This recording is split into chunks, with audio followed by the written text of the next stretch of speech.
মনোযোগ দিয়ে শুনবে না। এজন্য সুপ্রিয় ভাই এবং বোন, যারা বক্তব্য শোনার জন্য বাড়ি থেকে এসেছেন, বাড়ি থেকে বের হয়েছেন, এখন যারা বাড়িতে আছেন অথবা যারা লাইভ আছেন, লাইভ দেখছেন, তাদের কাছে বলবো, তাদের কাছে আমার বিনীত অনুরোধ, যদি আপনারা আপসে গল্প করছেন, গল্প বন্ধ করে দেন, অন্যান্য কাজ বন্ধ করে দিয়ে মনোযোগ দিয়ে কিছুক্ষণ বক্তব্য শুনেন, ইনশাআল্লাহ জান্নাতের পাথেও পেয়ে যাবেন। বলবেন 1 ঘন্টা বক্তব্যে কি পাথেও পাবো? যে দিক নির্দেশনা পেয়ে যাবেন 1 ঘন্টা। সুফিয়ান বিন আব্দুল্লাহ সাকাফি রাদিয়াল্লাহু তাআলা আনহু বলছেন, আল্লাহ রাসূল সাল্লাল্লাহু আলাইহি সাল্লাম আমাকে ইসলামে একটি কথা বলে দিন, এই কথা প্রসঙ্গে আপনার পরে আর কাউকে জিজ্ঞেস করব না। কোন বর্ণনায় আছে আপনাকে ছাড়া আর কাউকে জিজ্ঞেস করব না। তো নবী সাল্লাল্লাহু আলাইহি সাল্লাম বললেন, কুল আমানতু বিল্লাহি, কুল আমানতু বিল্লাহি ফাস্তাকিম। সহিহ মুসলিমের বর্ণনা। ওয়া ফি riwayat আহমদ, কুল আমানতু বিল্লাহ সুম্মা ইসতাকিম। তুমি বলো আমি আল্লাহর উপরে ঈমান আনলাম, তারপর অবিচল থাকো। আল্লাহর উপরে ঈমান আনলাম এই কথা বলার পরে তুমি তার উপরে অটল থাকো। তাহলে আর কাউকে জিজ্ঞেস করার প্রয়োজন পড়বে না।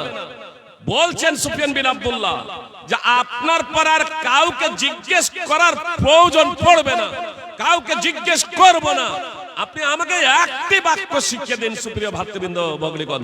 তো একটি বাক্য শিখিয়ে দেওয়ার পরে যদি কাউকে জিজ্ঞেস করার প্রয়োজন না পড়ে সে প্রসঙ্গে, তবে আমি আর আপনি 1 ঘন্টা বক্তব্য যদি শুনি, 1 ঘন্টা বক্তব্য রাখি, আমরা নিজেদের জান্নাতের পাথেও সংগ্রহ করতে সক্ষম হব না?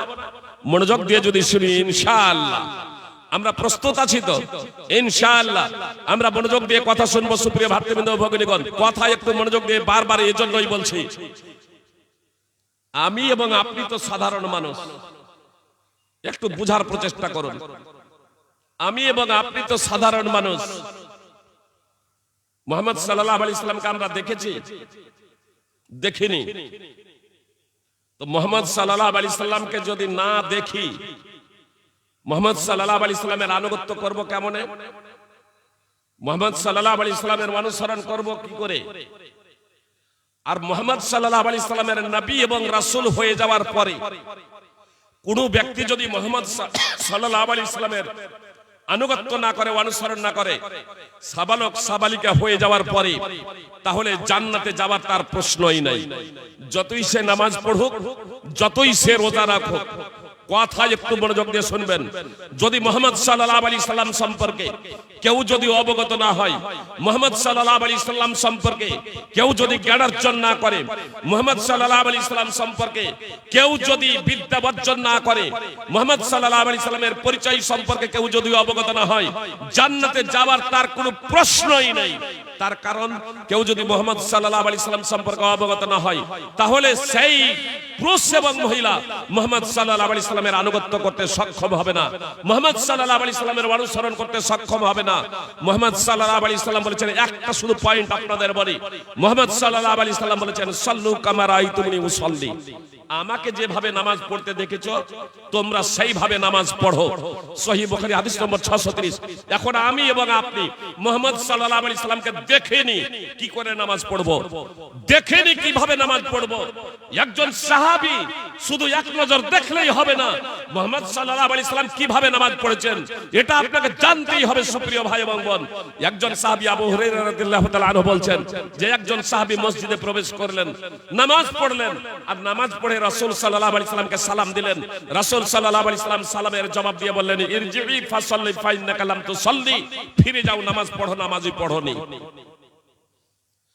তিনি ফিরে গেলেন, নামাজ পড়লেন, আবার নামাজ পড়ে সালাম দিলেন। আবার নবী সাল্লাল্লাহু আলাইহি সাল্লাম বললেন, ফিরে যাও, নামাজ পড়ো, নামাজই পড়োনি।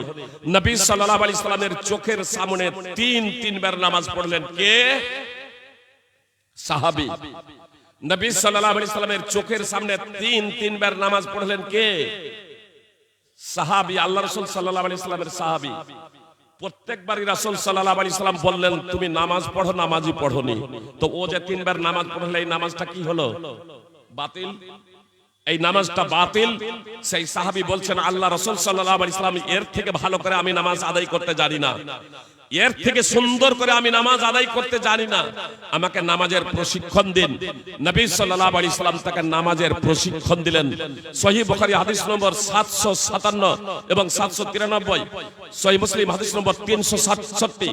এই হাদিস অন্যান্য হাদিস গ্রন্থ রয়েছে। সুপ্রিয় ভাতৃবৃন্দ, ভগ্নীগণ, বলার লক্ষ্য এবং উদ্দেশ্য হলো যে সাহাবী নামাজ আদায় করলেন, আর তার যদি নামাজ যদি বাতিল বলে আখ্যায়িত হয়, তবে আমি এবং আপনি যে নামাজ আদায় করছি, এ নামাজ রাসূল সাল্লাল্লাহু আলাইহি সাল্লাম বলছেন একজন ব্যক্তি 60 বছর ধরে নামাজ পড়বে। কেউ যদি বলে নিত্য নতুন সে নামাজি ছিল, আর আমরা তো 50-60 বছর ধরে নামাজ পড়ছি।